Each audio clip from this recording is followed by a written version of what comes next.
টেঙাখাট উচ্চতৰ মাধ্যমিক বিদ্যালয়ৰ পৰা 1988 চনৰ উচ্চ মাধ্যমিক শিক্ষান্ত পৰীক্ষাত অৱতীৰ্ণ পৰীক্ষাৰ্থীৰ মহৎ উদ্দেশ্যক সচেতন মহলৰ প্ৰশংসা। গুৰু ভক্তিৰ চিনস্বৰূপে ডিব্ৰুগড় জিলাৰ টেঙাখাট উচ্চতৰ মাধ্যমিক বিদ্যালয়ৰ অৱসৰপ্ৰাপ্ত অধ্যক্ষ শিক্ষাবিদ তথা সমাজকৰ্মী লক্ষীনাথ শৰ্মাৰ বাসগৃহত উপস্থিত হৈ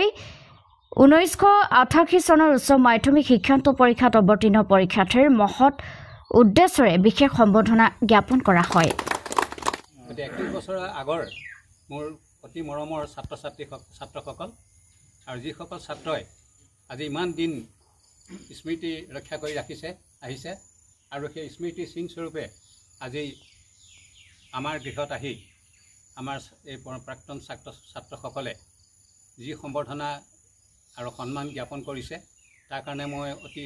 ধন্য মানিছোঁ আৰু মই অতি আনন্দিত হৈছোঁ আৰু মই গৌৰৱবোধ কৰিছোঁ শিক্ষক হিচাপে যে এইখিনি ছাত্ৰই আজি নিজৰ জীৱন আৰম্ভ কৰি নিজৰ সংসাৰ আৰম্ভ কৰিলে আৰু বহুত যথেষ্ট বয়স হ'ল তেনে এখিনি ছাত্ৰয়ো নিজৰ শিক্ষকৰ কথা পাহৰা নাই আৰু এই শিক্ষকৰ স্মৃতি মনত ৰাখি আজি যে সন্মান জনাবলৈ ঘৰলৈ আহিছে তাৰ কাৰণে এইটো এটা অতি মোৰ জীৱনৰ কাৰণে এটা স্মৰণীয় দিন আৰু স্মৰণীয় দিন মই কেতিয়াও নাপাহৰোঁ আৰু মনত মই অতি যিসকল ছাত্ৰই আজি এই সম্বৰ্ধনা জনাইছে আৰু কোনোবা যদি এজন দুজন আহিব নোৱাৰিলে সকলোলৈকে মই মোৰ আন্তৰিক ধন্যবাদ আৰু শুভেচ্ছা জ্ঞাপন কৰিছোঁ আৰু আশা কৰিছোঁ যে তোমালোকৰ জীৱন যাতে সুখৰ আৰু মধুময় হওক আৰু তোমালোকৰ এইধৰণে শ্ৰদ্ধা আৰু ৰাইজৰ সেৱা কৰিবৰ কাৰণে যাতে তোমালোকক শক্তি আৰু এইটো কি কওঁ শক্তি আৰু তোমালোকক প্ৰেৰণা শক্তি আৰু প্ৰেৰণা আৰু সামৰ্থ্য তোমালোকক যাতে ভগৱানে দিয়ে তাৰ কাৰণে মই ভগৱানৰ ওচৰত প্ৰাৰ্থনা কৰিছোঁ আৰু এয়া এটা টেঙাখাট অঞ্চলৰ ভিতৰত এটা ডাঙৰ আদৰ্শ হৈছে বুলি মই ভাবিছোঁ কাৰণ এতিয়ালৈকে তেনেকুৱা ধৰণৰ শুনা নাই। উচ্চ মাধ্যমিক শিক্ষান্ত বৰ্ষৰ যিসকল বন্ধু আছিলে আমি 2024 চনৰ 26 জানুৱাৰী তাৰিখে আমি এটি বনভোজৰ সংগতি ৰাখি আমি সকলোৱে এটি গোট খুলিলোঁ আৰু এই গোটটিৰ পৰা আমি ভৱিষ্যতে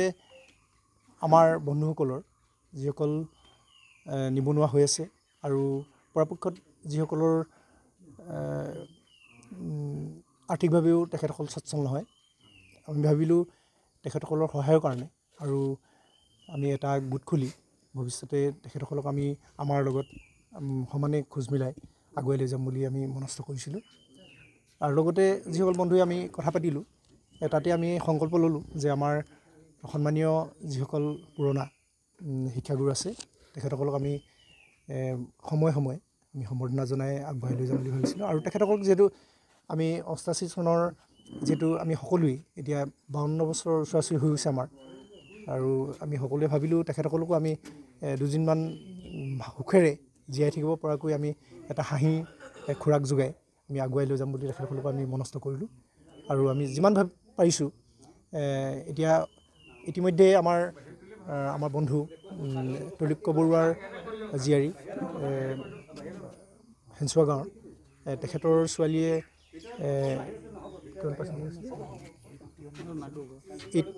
82% লৈ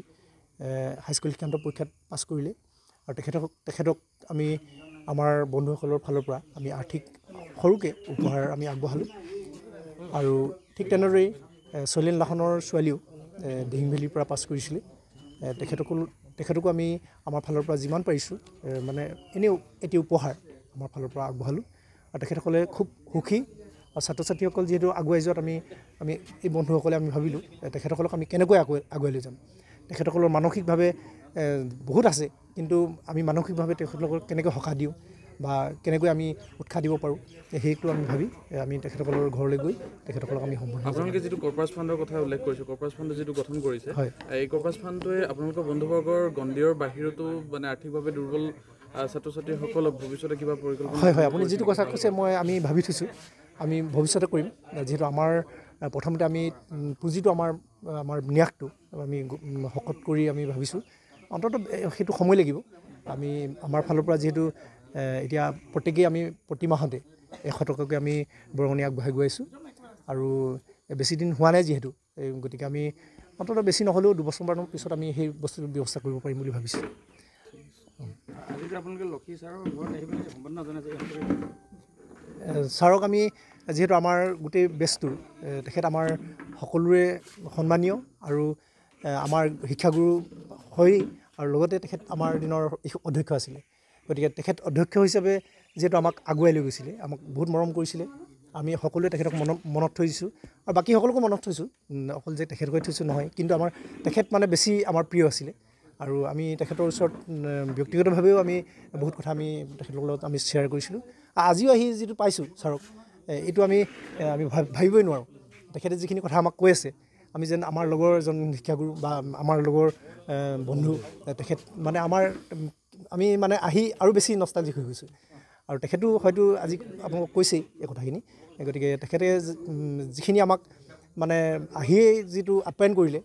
তেখেতক আমি সেইটো আমি কেতিয়াও পাহৰিব নোৱাৰোঁ। গতিকে সেইখিনি আপোনালোকৰ জ্ঞাতেৰে আমি ক'লোঁ আৰু ভৱিষ্যতেও যাতে আৰু কোনোবা যদি বন্ধু ক'ৰবাত থাকি গৈছে আমাৰ, তেখেতসকলক আমি আমাৰ মাজলৈ আহিবৰ কাৰণে অনুৰোধ কৰিছোঁ।